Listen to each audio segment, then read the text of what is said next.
Well, they made a tow on the 16th. It's interesting, they showed up late in the evening and they towed a Suzuki from the carport. Now understand, these folks had their vehicle in their carport, backed in, but it did not have a tag on the vehicle. So the employees of Strapped Towing were actually going not only through the park, but walking up in people's carports and looking to see if the vehicle had a tag on it. The vehicle was operational and running. It was this particular vehicle was a Suzuki, and Strapped backed up and starts to tow the vehicle out of the parking lot. The owners come out and say, "Hey, don't tow our vehicle away." And they go, "You sign a contract to live here. The contract says that you have to have a valid registration." They tried to bring a tag out. They asked if they could get their car back. The owner of the company and the tow truck driver, Michael Den, refused to let them have their vehicle. And he towed it away despite the consternation and request by the owners. So away the vehicle went at about 11:30 at night.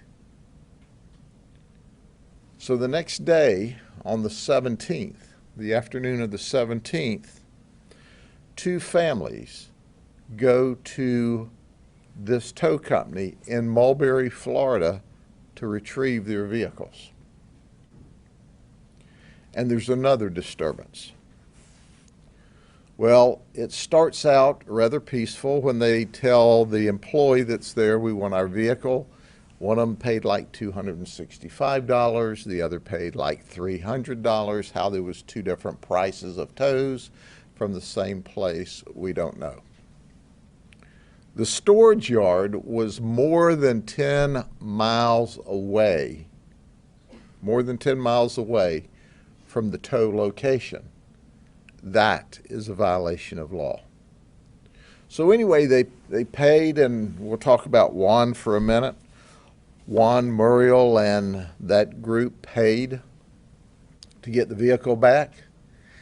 But the vehicle was in the back of the storage lot, and the battery was dead. Now, according to them, the battery worked, the vehicle ran when it was towed away, but now the battery's dead.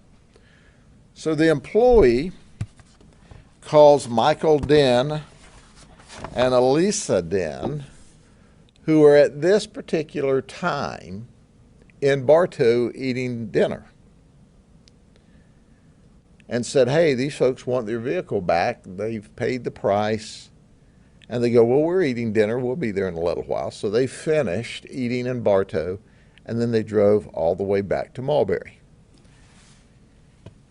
And an argument ensued because Michael now wants to charge them another fee to hook up to their car in the back of the tow yard and tow it out front. So an argument ensues. Subsequent to the argument, Juan, who has a 14-year-old young lady in the car, drives the vehicle that he arrives in down to the corner, drops off a 14-year-old girl, spins around in the car, charges back where people are arguing in the road, and runs into Michael Den, swerves and hits Michael Den's brother, injuring him. Then he spins the car around, jumps out of the vehicle. Michael Den approaches him, shoots him, and kills him. Of course, the sheriff's office is notified.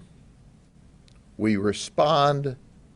Michael Den says, "I'm standing my ground, I'm standing my ground." And we go, "What do you mean you're standing your ground?"